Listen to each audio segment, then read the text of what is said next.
Student, जैसा कि मैंने प्रीवियस वीडियो में इंट्रोडक्शन दिया था फोर्स का, ठीक है।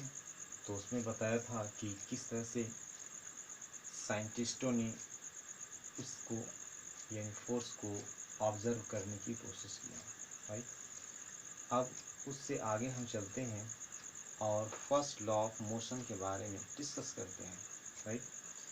तो गैलीलियो ने क्या किया कि इस तरह की जो ऑब्जर्वेशन थी वो कंटिन्यू अपना कर ही रहे थे, राइट। इसी में से एक जो है फर्स्ट लॉ ऑफ मोशन, तो इन्होंने उस पर थोड़ा सा अपना व्यू दिया था और उसके बारे में एक्सपेरिमेंट किया था। और वो एक्सपेरिमेंट को लेकर के न्यूटन ने अपना लॉ दिया, मीन्स उसको आगे थोड़ा फर्दर स्टडी और अपना रूल बताया, राइट, कंक्लूजन दिया। तो गैलीलियो का जो मतलब रिसर्च, डिस्कवर, इन्वेंशन जो था उसको थोड़ा आगे ले जा करके एडवांस में बताया। तो सबसे पहले गैलीलियो ने ही क्या किया कि इस मोशन के बारे में कुछ आइडिया, कुछ थ्योरी देने की कोशिश की। तो उसने किया क्या कि टू इंक्लाइंड प्लेन लिया, राइट, टू इंक्लाइंड प्लेन, जैसा कि आपको फिगर में दिया हुआ है।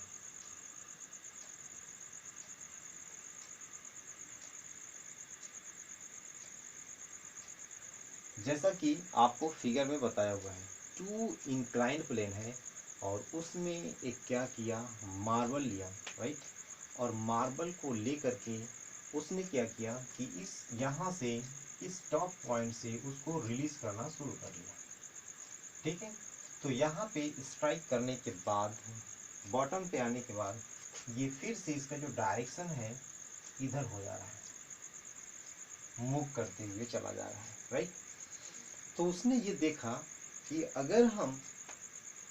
जिस अगर इस प्लेन जो इंक्लाइंड प्लेन है, ये इसी हाइट का और इसी टाइप का सेम इंक्लाइंड प्लेन यहाँ पे हो, मीन्स एंगल वही हो, एंगल सेम हो, तो उसने देखा कि अगर टॉप पॉइंट से अगर हम मार्बल को रिलीज करते हैं तो इस प्लेन पे भी वो उतने ही हाइट तक जाता है, ठीक है। इसने ये ऑब्जर्व किया। अच्छा, और दूसरे में देखा कि ये इंक्लाइंड प्लेन एक साइड का थोड़ा कम करते गया, राइट। तो कम करते गया तो देखा उसने कि जैसे जैसे इंक्लाइंड प्लेन को कम करता गया, उसने ये ऑब्जर्व किया कि ये जो मार्बल है जो मूव कर रहा है, जो मोशन है वो कहाँ तक जा रहा है, उसके बारे में ऑब्जर्व किया। तो देखा कि जैसे जैसे हम इंक्लाइंड प्लेन का जो डिग्री एंगल है वो हम जैसे ही रिड्यूस कर रहा है, मतलब कम करते जा रहा है, तो देख रहे हैं कि यहाँ से जो इस मार्बल का यहाँ से जो रिलीज किए थे, तो सेम इंक्लाइंड प्लेन पे वो अपोजिट में वो उतने ही लेंथ तक ऊपर जाता था, उतने ही हाइट तक ऊपर जाता था।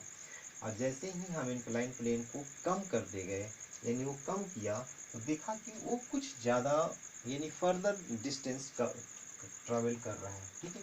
इसी तरह से उन्होंने ऐसे ही रिड्यूस करता गया और लास्ट में ज़ीरो कर दिया एंगल को। तो ज़ीरो को एंगल जो है ज़ीरो जैसे ही किया, मीन्स तो देख रहा है कि मैक्सिमम डिस्टेंस वो ट्रेवल कर रहा है। तो उन्होंने कुछ अपना इस तरह का जब ऑब्जर्वेशन किया तो देखा कि अगर एक तरह का यहाँ पे ऑब्स्टेकल है, एक तरह का यहाँ पे ये जो प्लेन लगाया हुआ है वो उसको क्या कर रहा है, अपोज करने का काम कर रहा है, ठीक है। यहाँ से जैसे ही रिलीज करेंगे तो पहले तो इसमें स्ट्राइक होगा, इसके बाद ऊपर चढ़ना शुरू करेगा, क्लाइंबिंग स्टार्ट करेगा, राइट।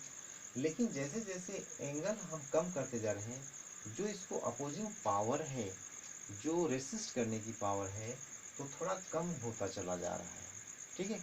और जैसे ही हम ज़ीरो डिग्री पे करते हैं, देख रहे हैं कि थोड़ा मैक्सिमम डिस्टेंस ट्रेवल कर रहा है।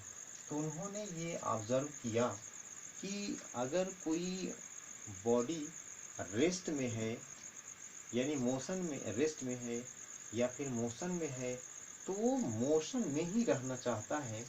ठीक है, मोशन में ही रहना चाहता है जब तक कि उस पर कोई एक्सटर्नल फैक्टर और वो भी अपोजिट डायरेक्शन में काम न करे, तब तक वो अपनी स्टेट ऑफ मोशन को चेंज नहीं करना चाहता है। उन्होंने यही कंक्लूजन निकाला, राइट। बट अब इसके बाद देखिए कि न्यूटन ने उनकी इस जो थ्योरी था स्टडी किया, और स्टडी करने के बाद कुछ रिसर्च फिर उन्होंने आगे बढ़ाया और अपना नाम से, अपने नेम से उन्होंने लॉ नाम दिया, जिसको हम लोग फर्स्ट लॉ ऑफ मोशन के बारे में जानते हैं। बट जो एक्सपेरिमेंट था, जो फर्स्ट आइडिया था, वो गैलीलियो का था। अब यहाँ पे न्यूटन ने इस तरह बहुत सारा एक्सपेरिमेंट किए और करने के बाद अपना जो लॉ बताए वो इस तरह का था कि अगर कोई ऑब्जेक्ट है, कोई ऑब्जेक्ट है, अगर वो मोशन में है तो मोशन में रहना चाहेगा, और रेस्ट में है तो रेस्ट में रहना चाहेगा, जब तक कि उस पर कोई external factor, external force apply न किया जाए।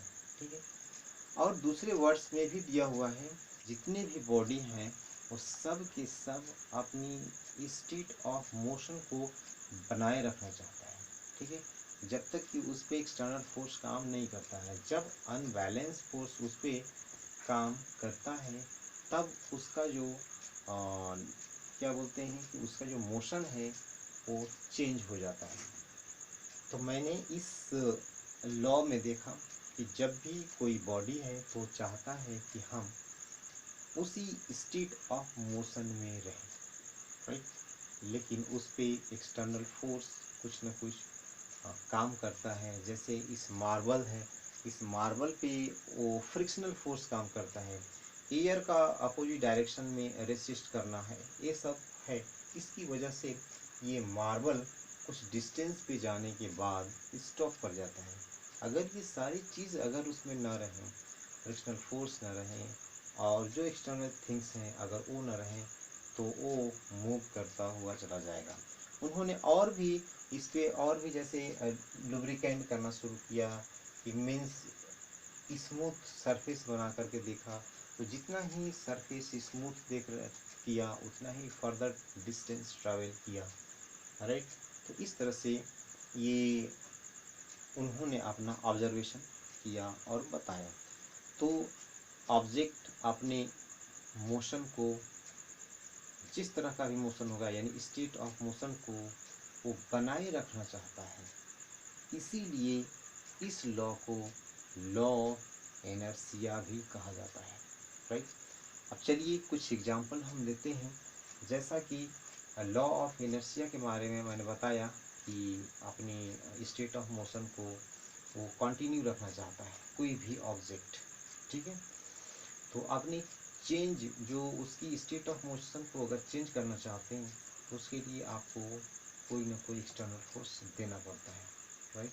अगर आप बस में हैं, बस में आप बैठे हुए हैं, तो देखेंगे कि जैसे ही बस सडनली अगर चलना शुरू करता है तो जितने भी पैसेंजर हैं वो बैक साइड में मूव करते हैं, बैकवर्ड डायरेक्शन में वो क्या होते हैं, चले जाते हैं।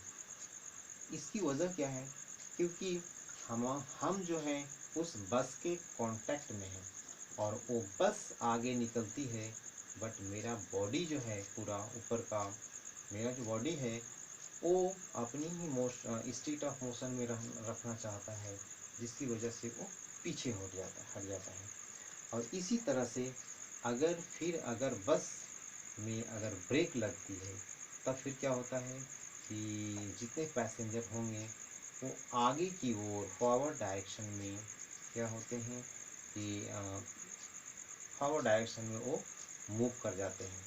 ठीक है, इसकी क्या वजह है कि बस में ब्रेक लगा है, ब्रेक बस में लगा है और हम उसके साथ मोशन में हैं, तो हमारा ये बॉडी जैसे ही उसके कांटेक्ट में रहता है, तो बस में जब ब्रेक लगती है तो उसका जो है स्पीड कम हो जाता है, और जो पैसेंजर है उनका जो बॉडी उसी स्पीड में जाना चाहता है, अपनी मोशन को कंटिन्यू करना चाहता है, जिसकी वजह से वो थोड़ा आगे की ओर झुक जाता है, और और वो अपनी आगे की ओर झुक जाता है।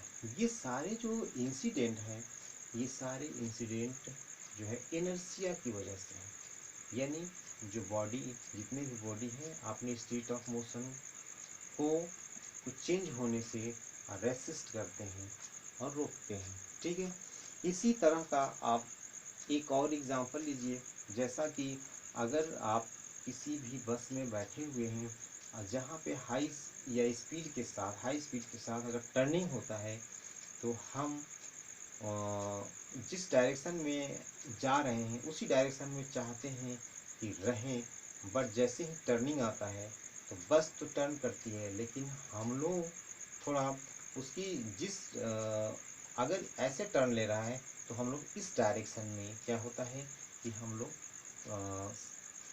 उस बस में क्या होते हैं कि वो झुक जाते हैं, उस डायरेक्शन में हम लोग चले जाते हैं, उस डायरेक्शन में जाने की कोशिश करते हैं।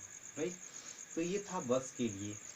कैरम बोर्ड का अगर आप एग्जांपल लेते हैं, तो कैरम बोर्ड में जो पाइल्स है वो जो एक के ऊपर एक रखा रहता है, जब स्ट्राइकर से जब स्ट्राइक करते हैं तो जिस पे लगता है, जिस पे वो जाके स्ट्राइक करता है, तो इतनी स्पीड के साथ वो स्ट्राइक करता है कि वो जो स्ट्रिप है वो बाहर निकल जाता है, और ऊपर उसके ऊपर का जितना भी स्ट्रिप है यानी पाइल्स है, वो सेम क्या होता है, वो डिस्टर्ब नहीं होता है, और वो आकर के सेम नीचे बैठ जाता है। वो जो जिस पे लगा हीट हुआ वो बाहर आ जाता है, जबकि वो पूरा का पूरा सेम शेप आकर के उस पे नीचे वाले पे वो बैठ जाता है। राइट, तो ये भी एक अच्छा, ऐसा हुआ क्यों कि जितना ही पाइल्स था वो ये नहीं चाहता है कि अपने स्टेट ऑफ मोशन को चेंज करे, ड्यू टू इनर्शिया की वजह से। अब इसी तरह से एक और क्या है कि यहाँ पे एक्टिविटी है जिसमें एक ग्लास लिया हुआ है, और उस ग्लास के ऊपर में एक कार्ड रखा है। ठीक है, जो थोड़ी मजबूत हो, और वो कार्ड पे ऊपर 5 रुपीज़ का कॉइन्स रखा है, और उस पे इस तरह से स्ट्राइक करने की कोशिश करता है। राइट, किस में, वो जो कार्ड रखा हुआ है, और इतनी तेजी के साथ, इतने फोर्स के साथ उसको क्या करता है, स्ट्राइक करता है कि उस कार्ड में मोशन सडनली आ जाता है, और जब 5 रुपये का कॉइन है उसमें मोशन नहीं हो पाता है। क्यों? क्योंकि इनर्शिया के अकॉर्डिंग टू उसका जो स्टेट है रेस्ट का है, तो रेस्ट में ही रहना चाहता है, बट इतना तेज मोशन हो जाता है तो कार्ड वहाँ से निकल जाता है, बट 5 रुपये कॉइन उस ग्लास के अंदर गिर जाता है, फॉल कर जाता है। तो ये सब जितने भी इंसिडेंट हैं ये इनर्शिया की वजह से होते हैं। ठीक है, तो आज की इस वीडियो में बस इतना।